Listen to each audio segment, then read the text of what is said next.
thank you for joining on this video of our overhead squats. It's one of my favorite skills, and today I'm going to run through different important aspects of the overhead squat and how we can improve our overhead squat.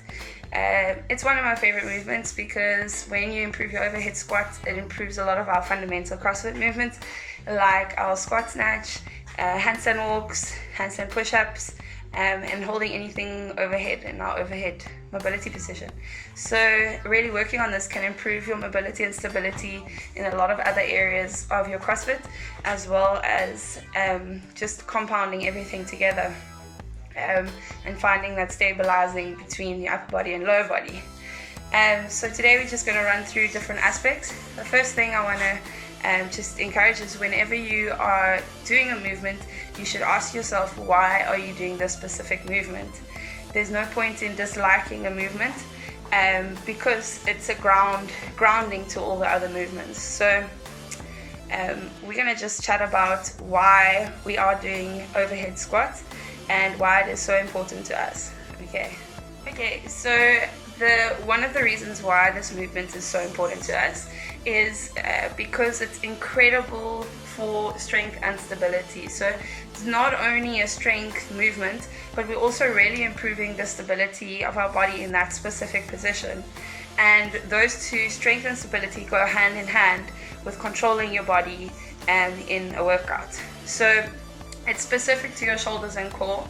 In this position, we really got activated shoulders and an activated core, and when we're holding it below parallel, it's got to maintain that position. So all of those muscles, it's pretty much a full body workout, but movement, but our shoulders and our core really get strengthened and learn to stabilize. So your muscles have different functions, and muscle needs to be strong and to be able to stabilize for it to work really effectively. So that's one of the main reasons, or the main benefits of the overhead squats.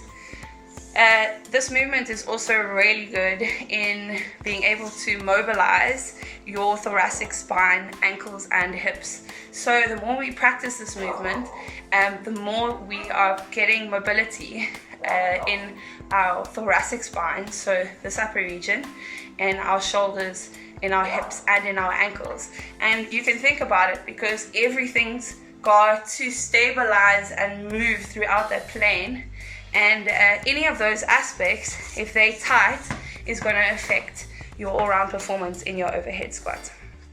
Okay, so like I said earlier, it's really a really good movement to assist in a lot of our other movements, complex movements, and to feel more comfortable at the bottom of the squat and in the front squat or at the bottom of the snatch. Okay, so getting that thoracic, ankle, hip, shoulder mobility in an overhead squat is really going to improve your other movements in CrossFit. Okay, another reason why we love this movement is because it's a total body exercise. It uses your upper body to stabilize and really hold that weight up in the air. You have to activate the core to keep the bar upright, and then obviously you're pushing through the lower portion of your body. So it's an incredible strength component to really make you stronger. All right,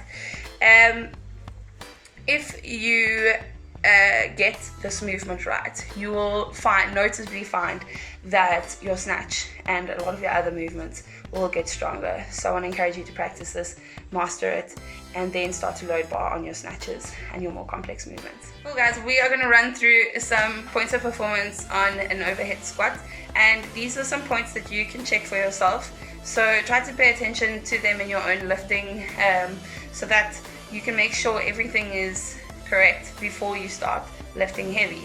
Okay, so I'm going to use a PVC pipe. I'm going to show you 3 good reps, and then we're going to run through the different points. Okay.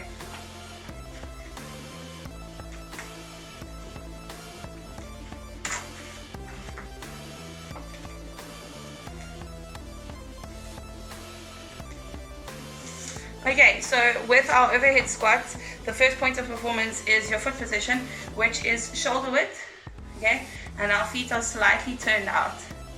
Alright, we want our legs underneath our hips so that we can support them and push them, drive the power up through our quads and our hamstrings, the whole lower body region. Okay, for your grip, you're going to go in a nice wide grip. You should be able to do a shoulder pass through comfortably. Okay, so I'm going to go there. Alright. Your shoulders push up into the bar, exposing the armpits. So if I show you my shoulders are relaxed, okay, or my elbows are externally rotated, that's going to be a first problem in the stability of our shoulders. So we want to push up on that bar and expose the armpits forward. Okay. Your hips ascend back and down to start the movement. So I'm not dropping with my upper body. My upper body stays straight, pushing out on the bar, and my hips are extending back and down below the knees. Okay, so if I show you that from the side, okay, my movement doesn't go back. Okay, my hips are going back and down. Okay, a positive lumbar curve is maintained the whole time. So what we don't want to see is this happening. Okay, we want to see, if I tuck my top in, you might be able to see a bit better. Okay, we want to see that positive lumbar curve. Okay, that is your fifth point of performance. Then, noticeably, one that a lot of us struggle with is our heels must stay down the whole time. So if you struggle with this and you find yourself on your toes, you're really going to be loading the front of the body. Okay, so we ground our feet and we are pushing down and maintaining our feet on the ground the whole time. Okay, if you struggle with that one, we'll go into some checks later on to help you, but basically you need to work on your ankle mobility. Okay, the bar moves over the middle of the feet. So if you look at me side on, okay, the bar is traveling straight down in line with my feet the whole way. Okay, and how you can test this is to go against the rig and make sure your trajectory line is straight. We don't want this, and we don't want that. Okay, because the weight is being distributed evenly over our spine. Alright. Then we need the knees to be in line with the toes the whole way down. So what we often find is down, and then the knees either push out or down, and the knees push in. Okay, and instead of using our glutes, we're then using these side muscles or inner muscles. Okay, and we really want to be pushing through those glutes and hamstrings. Okay. Last point of performance is that we end in a full hip extension at the top of the rib. Okay, so let's run through those quickly again. We're going shoulder width with the feet, nice wide grip on the bar, pushing up and exposing the armpits, hips descend backwards and down. Okay, lumbar, positive lumbar curve is maintained, heels are kept down the whole way up, bar moves over the middle of the feet, knees are in line with the toes the whole way up, and we extend to full extension. I want to chat about some common mobility problems that inhibit our good overhead squat. And we're going to just chat about the problems, and then we can chat about a few solutions to improve this. Okay, so one of the major mobility problems with the overhead squat is your tight shoulders and overhead mobility. Okay, if you are uncomfortable in this position already to start off with, then you need to go back to your mobilizing before you start loading up that bar, and maybe do a few movements to get comfortable in this position. Okay, so making sure that your shoulders have a nice mobility, and that's why these shoulder pass-throughs are a really good movement to start off before we go, as well as some side thoracic extensions. Okay, then a lot of the problem is your thoracic mobility. So if you're working in an office job or you drive a lot, you find that these muscles are super tight, okay, and that mobility is going to inhibit your lumbar, your positive lumbar curve. So you need to go back, possibly do some of these. Okay, lunge and rotate to really open up your thoracic region.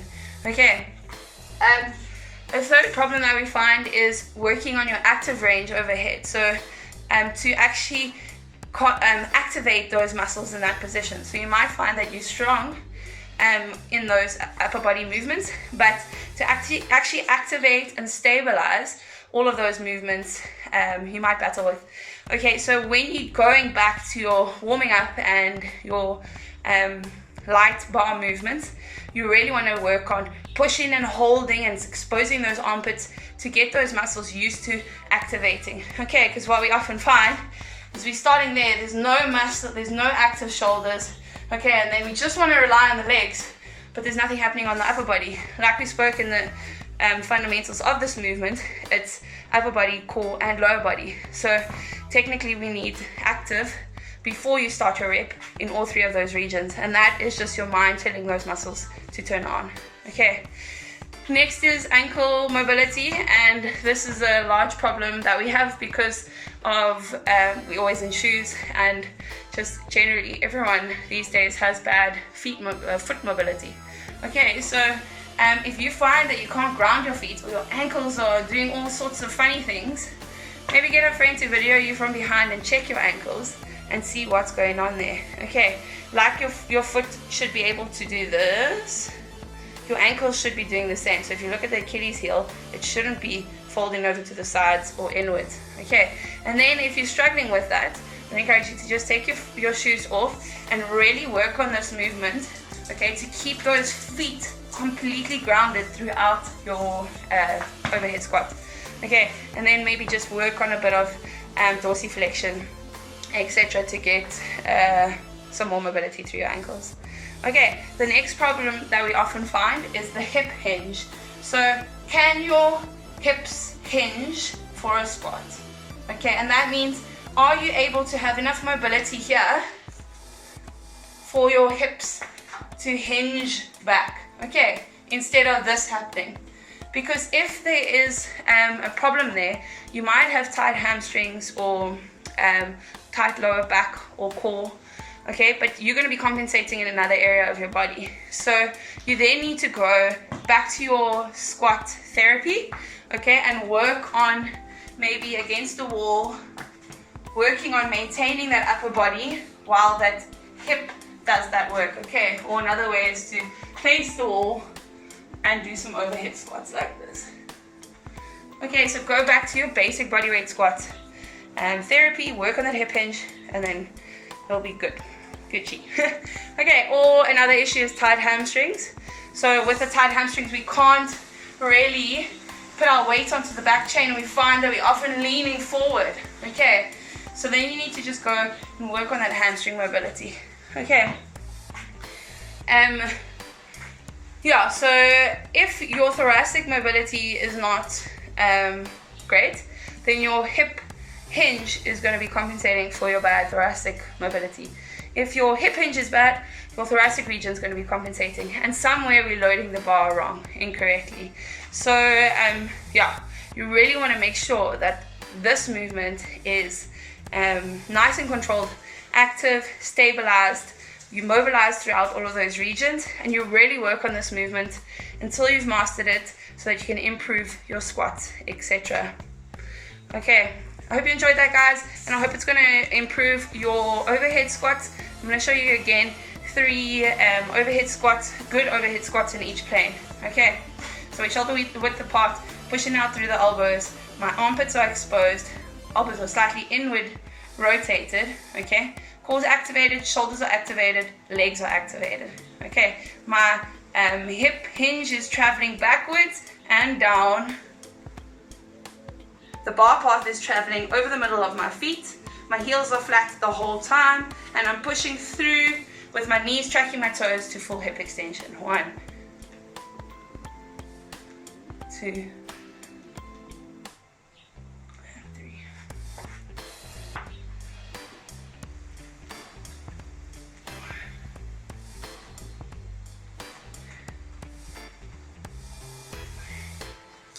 so guys, I hope you enjoyed that, and all the best with the overhead squats. Ciao.